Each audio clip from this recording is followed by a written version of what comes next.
Anthony Ray Hinton, The Sun Does Shine, How I Found Life and Freedom on Death Row.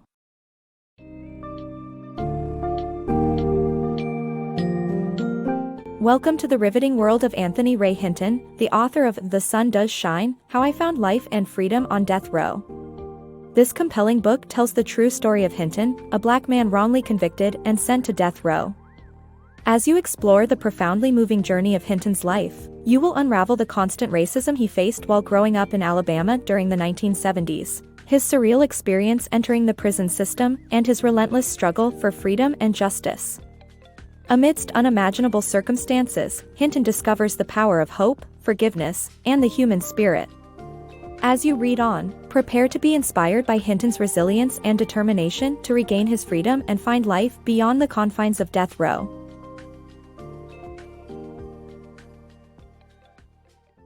Growing up black in 1970s Alabama. Hinton's experience of racism and segregation in the 1970s in Alabama shaped his outlook on life. The 1970s in Alabama marked a turning point in America's fight against segregation, but racism still prevailed in Hinton's daily life. Despite the abolition of the segregation laws, black people still experienced discrimination, and the threat of violence loomed over their heads. Hinton's mother advised him to be cautious and not talk to any white girls, keep his head down and get home fast when returning from school. Hinton's school life was also challenging, and he had to confront the deeply ingrained racism of his peers. He achieved a significant milestone in his school by scoring the highest points during a basketball match, but the joy he felt soon turned to shame when he realized that his opponent's fans were chanting racial slurs, not his name. In such a backdrop, Hinton's mother raised him well. However, a young Hinton was not immune to his surroundings and ended up stealing a car. Hitchhiking in a primarily white neighborhood as a black person was risky, and he needed to get around while looking for work and meeting women. Hinton drove the stolen car for 2 years before turning himself over to the police, unable to bear the guilt that overwhelmed him. His time in jail was not easy, with poor quality food and a stinky cell.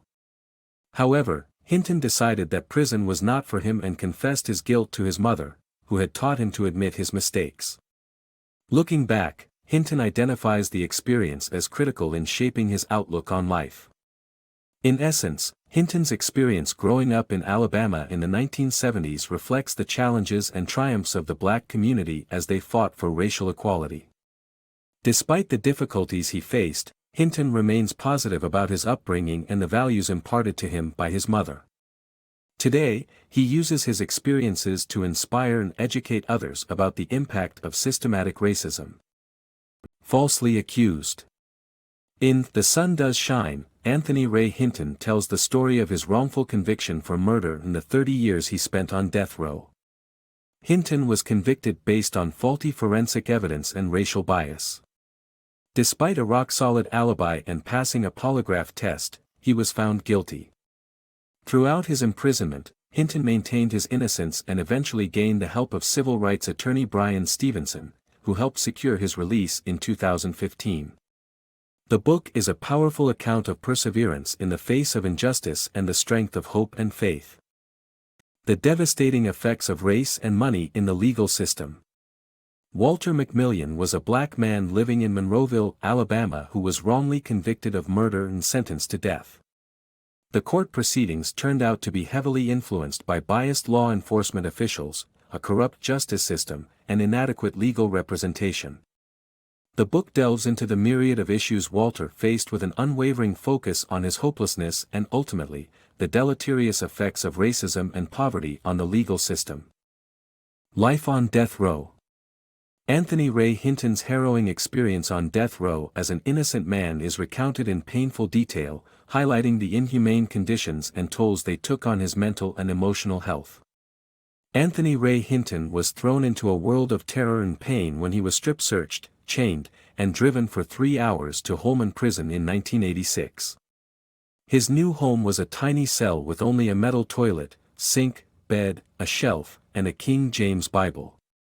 His routine was determined by the prison schedule, starting with breakfast at 3 a.m., followed by lunch at 10 a.m., and ending with dinner at 2 p.m. He was always hungry and often served tasteless, inedible, and unrecognizable food. In such inhumane conditions, Hinton was being starved of sustenance and comfort. His showers, scheduled every other day, offered no relief either. They were always ice-cold or boiling hot, always lasted 2 minutes, and always came with 2 guards watching. Going to the exercise yard for brief moments of freedom in an individual cage was the only reprieve from solitary confinement on death row. The conditions on death row were terrible during the day, but they were unbearable during the night. Prisoners were often heard screaming, moaning, or crying, while rats and other creatures scurried around the floor. Most nerve-wracking of all was that noise could come from any cell at any time, and nobody knows what was happening for sure.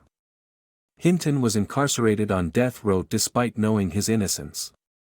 He was hopeful of a successful appeal against his unfair sentence, but the Alabama Court of Criminal Appeals affirmed his conviction in 1988. His harrowing experience lasted 3 years, and he was never quite the same. The psychological scars left an indelible impression on him, leading him to retreat into himself, barely speaking to anyone during that time. Death Row Chronicles.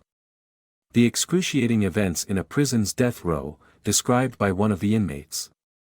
The summary is an excerpt from a book that describes in vivid detail the experience of being confined in a U.S. prison's death row.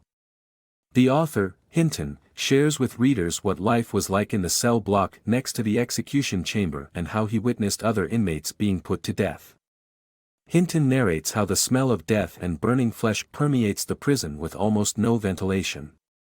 When a convict is informed of their execution, they cry constantly, and the other inmates yell and scream as the guards perform their routine. The author shares the agony of listening to the cries of a condemned man named Michael Lindsay, whom he watched being led to the electric chair by the guards.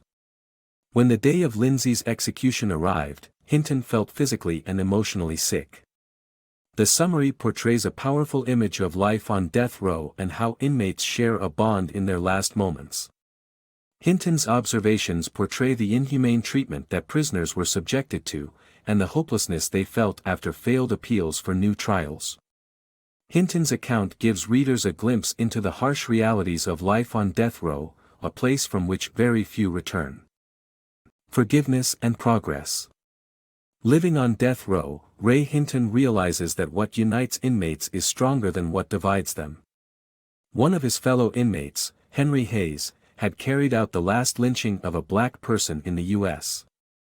Hinton confronts him and forgives him, offering him compassion and pity that Hayes' upbringing had not afforded him. Hayes' parents refuse to meet Hinton when Hayes calls him over, but to Hinton, this interaction was about progress. Hinton learns that on death row, everybody, regardless of race or guilt, is struggling to come to terms with their situation.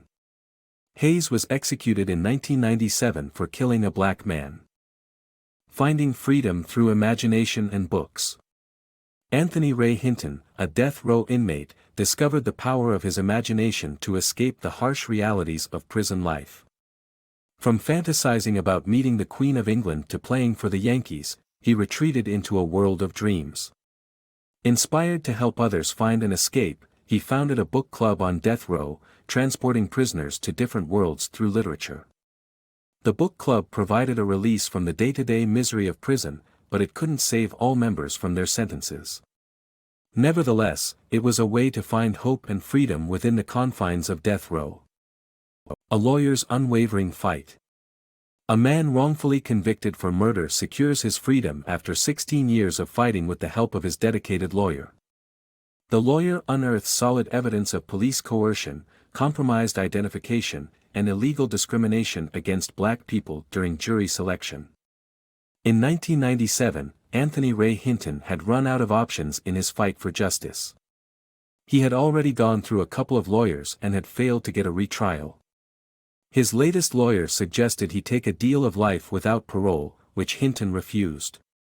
He still believed in his innocence, and he knew the lawyer he wanted was Bryan Stevenson, the man who fought for death row inmates and ran the Equal Justice Initiative in Montgomery, Alabama.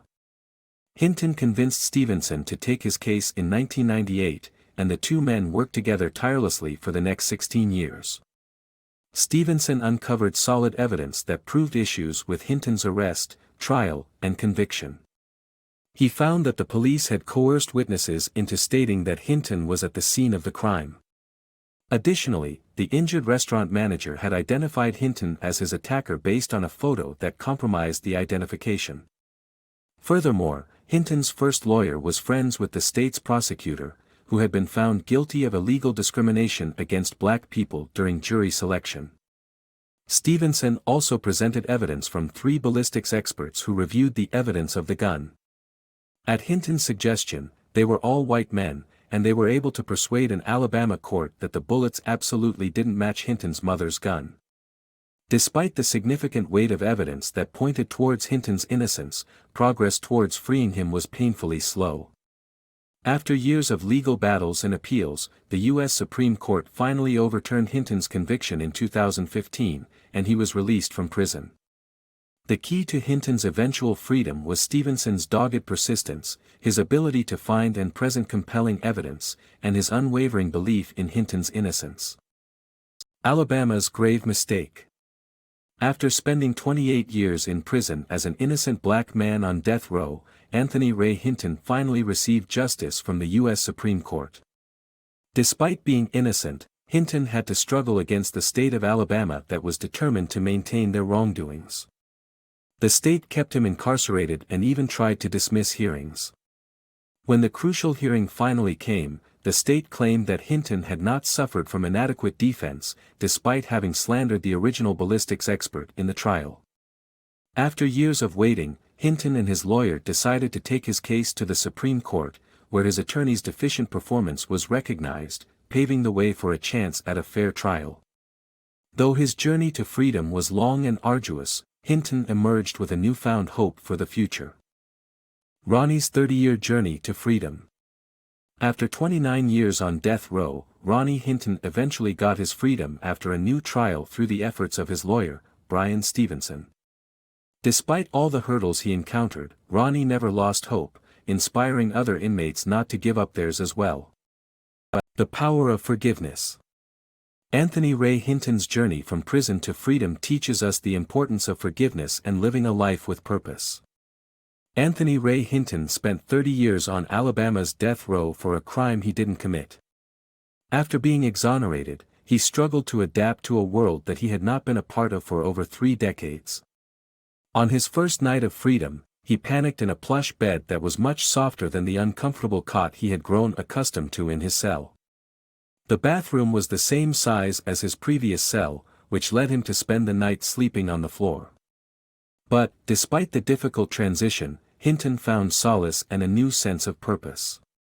Hinton now lives his life with a constant alibi out of fear that the past could repeat itself.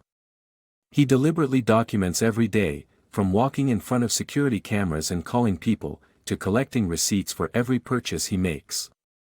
Despite this fear, Hinton still believes in the power of forgiveness. Even though the prosecutor who wrongfully prosecuted him called him an evil, clever killer, Hinton forgave him as he forgave his lawyers and the judges. He learned to forgive from his mother and from his experience on death row. The time Hinton spent incarcerated taught him that it's crucial to choose how we live our lives and how we treat others. One moment can change our lives forever, so it is up to us to live with purpose and love. In summary, Anthony Ray Hinton's story teaches us about the importance of forgiveness, living with purpose, and treating others with love.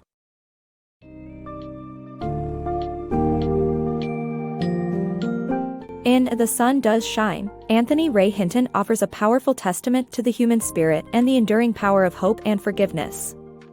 Over 29 years spent wrongly incarcerated on death row, Hinton experiences unimaginable suffering, but harnesses the power of his imagination and deep conviction in his innocence to create an inner world of escape. Astonishingly, Hinton finds the strength to forgive his captors and persecutors and emerges from his ordeal as an inspiring figure who shows that the human spirit can triumph even in the face of grave injustice. By the end of this eye-opening journey, readers are certain to be transformed by Hinton's resilience and unwavering determination to reclaim his freedom and educate others on the grim realities of systemic racism and the injustices present within the justice system.